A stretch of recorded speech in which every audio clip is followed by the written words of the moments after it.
Hello friends, स्वागत है आपका अपने यूट्यूब चैनल जीएस विजन पर। तो आज हम करेंगे राज्य के नीति निर्देशक तत्वों की प्रैक्टिस। कल हमने ये टॉपिक पूरा कंप्लीट कर लिया और आज हम इस सेशन में क्या करेंगे, इनकी प्रैक्टिस करेंगे।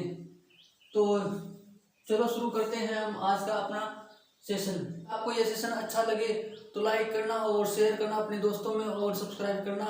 तो चलो शुरू करते हैं हम अपना आज का सेशन। पहला क्वेश्चन देखो क्या है। देखो, राज्य की नीति निर्देशक तत्व इस भाग में है। हमारे जो राज्य की नीति निर्देशक तत्व है वो कौन से भाग में है, कौन से भाग में है। तो कल हमने कौन से भाग में बताया था। तो आपको ऑप्शन दिए जाते हैं, भाग 2 में है, बी भाग 3 में है, सी भाग 4 में है और डी भाग 5 में है। तो कौन से भाग में हमारे राज्य की नीति निर्देशक तत्व कौन से भाग में है?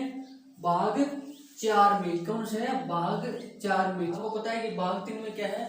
मौलिक अधिकार है हमारे। क्या है? मौलिक अधिकार। चलो अगला क्वेश्चन देखते हैं। नीति निर्देशक तत्वों की व्याख्या किन अनुच्छेदों में की गई है? इसने कहा जो हमारे जो राज्य के नीति निर्देशक तत्व है उनकी व्याख्या किन अनुच्छेदों में की गई है? कौन से अनुच्छेदों में की गई है? तो आपको ऑप्शन दिए जाते हैं 36 से 51, ऑप्शन बी है 12 से 35, ऑप्शन सी है 5 से 11 और डी ऑप्शन इसमें से कोई नहीं। तो इसमें क्या आएगा? क्या है इसमें? हमारे जो राज्य की नीति निर्देशक तत्व है उनकी व्याख्या कौन से अनुच्छेदों में? अनुच्छेद 36 से 51 के बीच की गई है। ठीक है, अगला क्वेश्चन देखते हैं हम। नीति निर्देशक तत्वों को किस देश के संविधान से लिया गया है? इसने कहा जो हमारे राज्य के नीति निर्देशक तत्व है वो किस देश के संविधान से लिया गया? कौन से संविधान से? तो कल आपको कौन से संविधान बताया था। आपको ऑप्शन दिए जाते हैं, ऑप्शन ए ब्रिटेन से, ऑप्शन बी कनाडा से, ऑप्शन सी अमेरिका से, ऑप्शन डी है आयरलैंड से। तो किस देश के संविधान से हमारे राज्य के नीति निर्देशक तत्व लिए गए हैं? वो लिए गए हमारे आयरलैंड से। किससे? आयरलैंड से लिए गए हैं। आयरलैंड ने कहा से लिए? आयरलैंड ने स्पेन से लिए। अगला क्वेश्चन देखते हैं। आयरलैंड ने अपने संविधान में नीति निर्देशक तत्वों को कब स्थान दिया? कब स्थान दिया? आयरलैंड ने अपने संविधान में नीति निर्देशक तत्वों को कब स्थान दिया? कब दिया वो? आपको ऑप्शन दिए जाते हैं 1935 को दिया, 1936 को दिया, 1937 को दिया या 1938 को दिया। तो कब दिया आयरलैंड ने अपने संविधान में नीति निर्देशक तत्वों को कब स्थान दिया? कब दिया? वो 1937 में दिया। कब दिया? 1937 में दिया। ये जो हमारे क्वेश्चन है वो हर एग्जाम में आए हुए हैं, तो उन्हीं की हम प्रैक्टिस कर रहे हैं और आगे भी आएंगे। ऐसे क्वेश्चन आगे भी एग्जाम में आएंगे। अगला क्वेश्चन देखते हैं।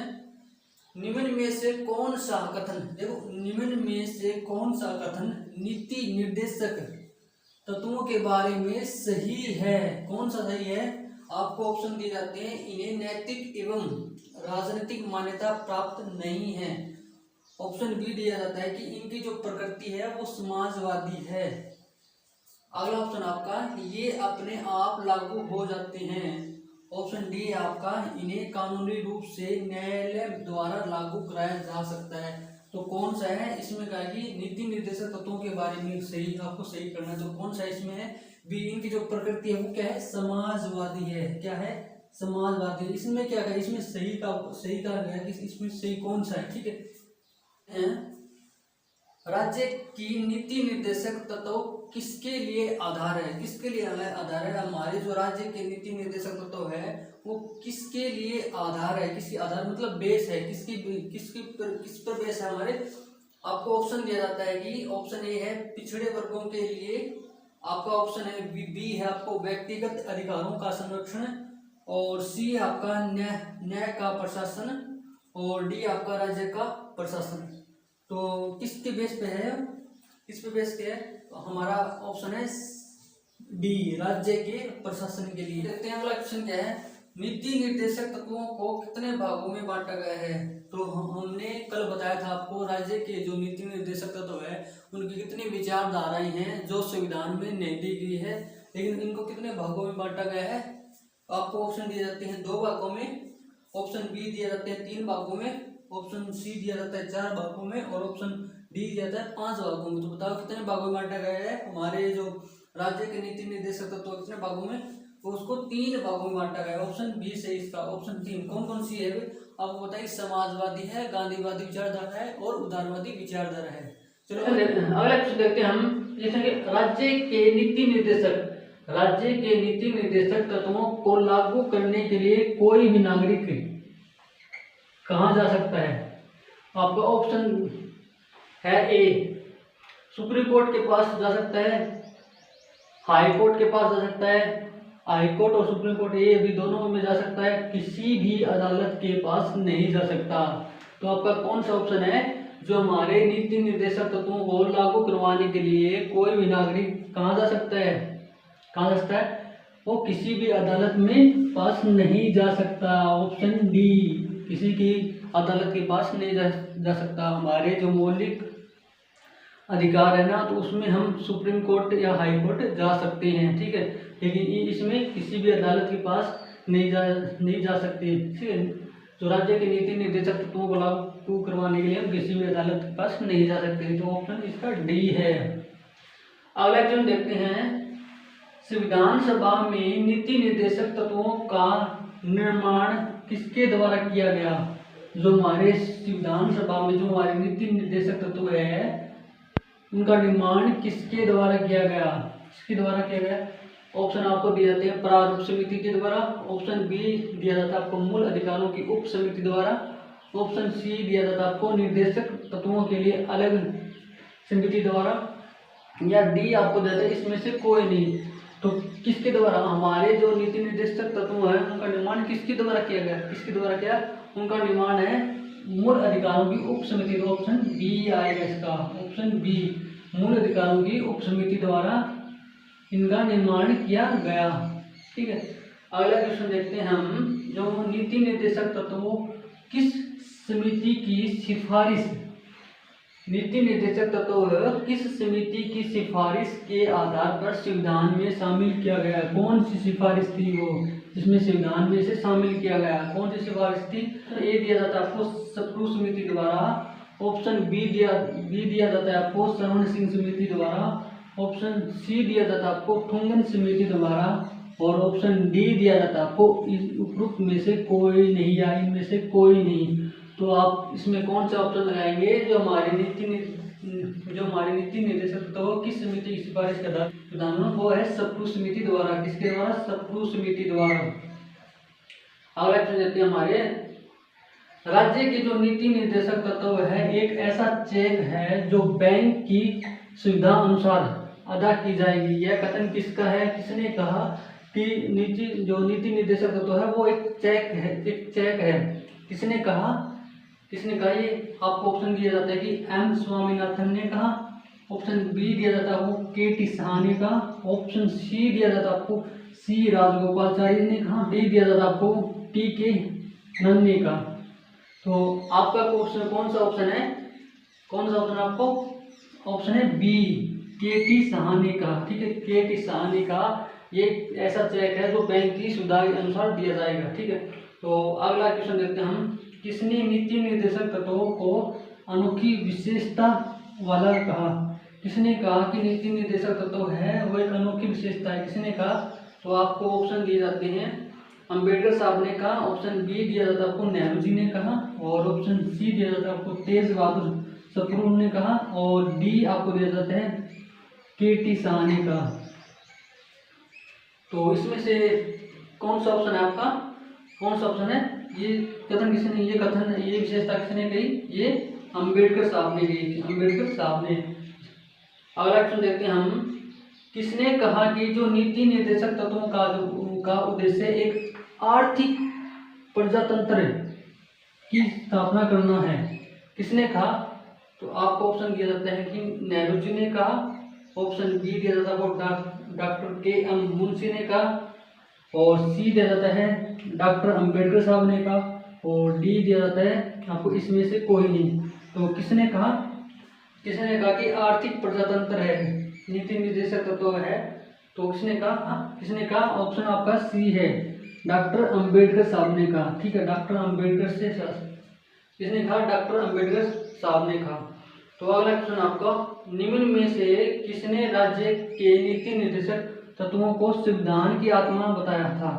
किसने बताया था? निम्न में से किसने राज्य के नीति निर्देशक तत्वों की संविधान की आत्मा किसने बताया था? जो नीति निर्देशक तत्वों को, तो आपको ऑप्शन दिए जाते हैं। ऑप्शन ए है ए बी डाइसी ने कहा, बी देता है ग्रीनविल ऑस्टिन ने कहा, और सी दे देता है बी आर अम्बेडकर जी ने कहा, और सी दे देता है नेहरू जी ने कहा। किसने कहा संविधान की आत्मा? तो ये क्या ग्रीनविल ऑस्टिन ने कहा। किसने कहा? ग्रीनविल ऑस्टिन ने कहा। तो अगला क्वेश्चन देखते हैं, मूल अधिकार और नीति निर्देशक तत्व है, जिसे हम डीपीएसपी कहते हैं, के बीच पहला विवाद किस वाद में सामने आया? कौन सा ऐसा विवाद था जो हमारे मौलिक अधिकार और नीति निर्देशक तत्वों के बीच आया? कौन सा है वो? आपको ऑप्शन दिए जाते हैं शंकरी प्रसादवाद, बी दिया जाता है आपको दोरई राजनवाद, सी दिया जाता है आपको गोलकनाथवाद, और डी दिया जाता है आपको केशवानंद भारतीवाद। तो कौन सा वाद था वो? कौन सा वाद था वो आपका था ऑप्शन बी दोरई राजनवाद।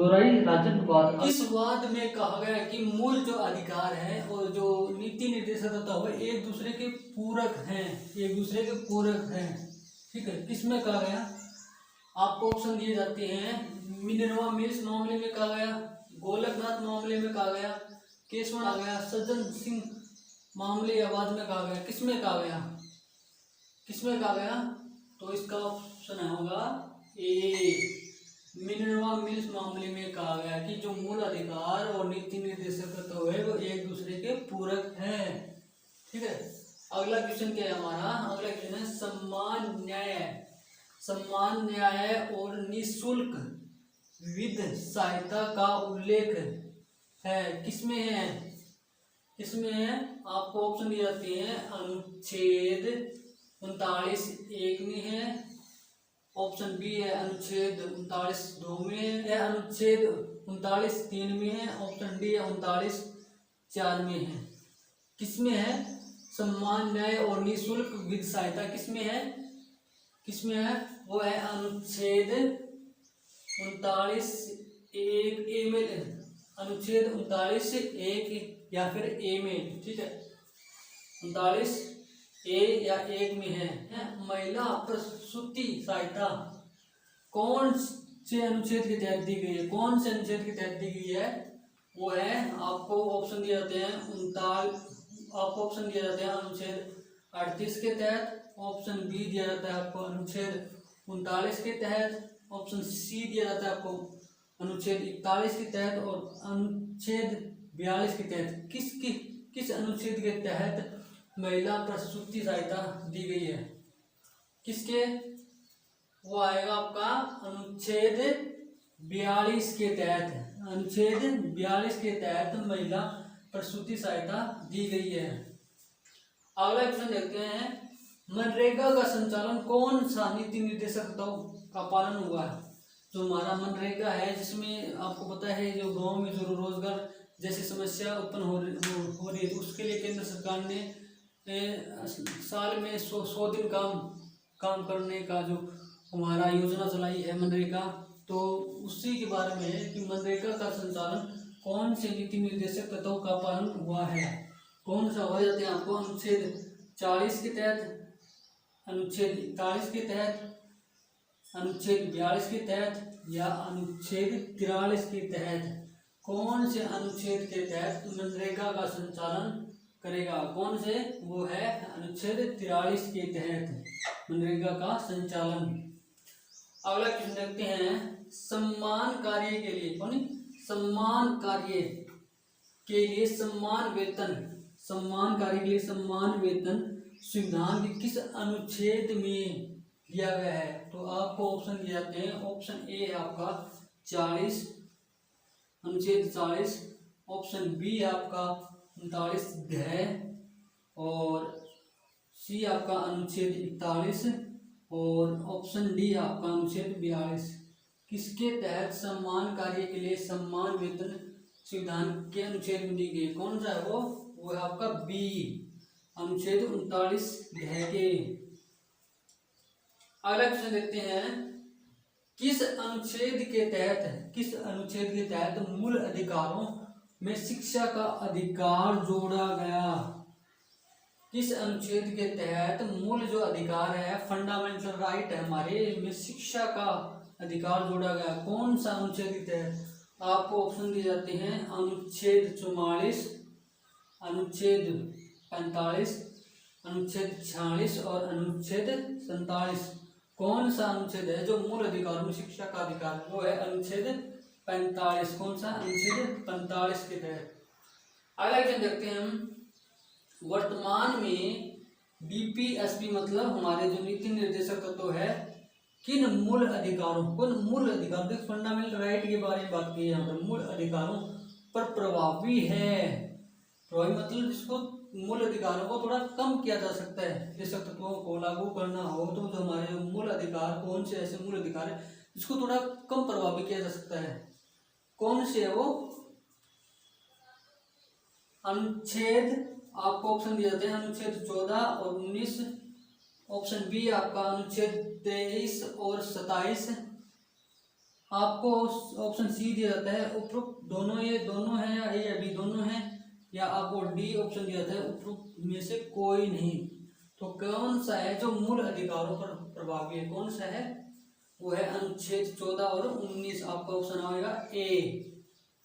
अगला क्वेश्चन है, भारतीय संविधान का, कि भारत की जो संविधान है का कौन सा अनुच्छेद समान नागरिक संहिता से संबंध रखता है? कौन सा है?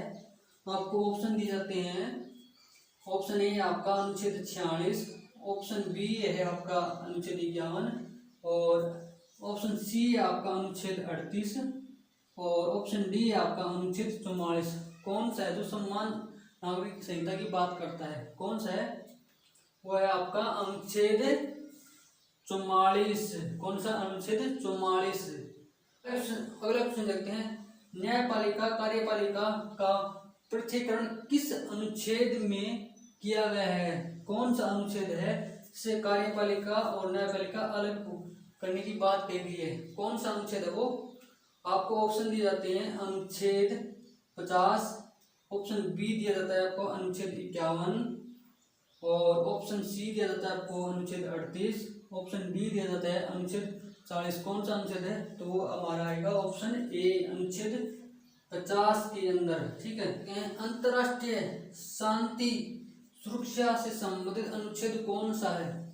तो कौन सा अनुच्छेद है जो हमारी अंतर्राष्ट्रीय शांति, जो हमारी अंतर्राष्ट्रीय शांति और सुरक्षा की बात करता है? कौन सा है? तो आपको ऑप्शन दिए जाते हैं, ऑप्शन ए आपका अनुच्छेद 45, अनुच्छेद 51 और अनुच्छेद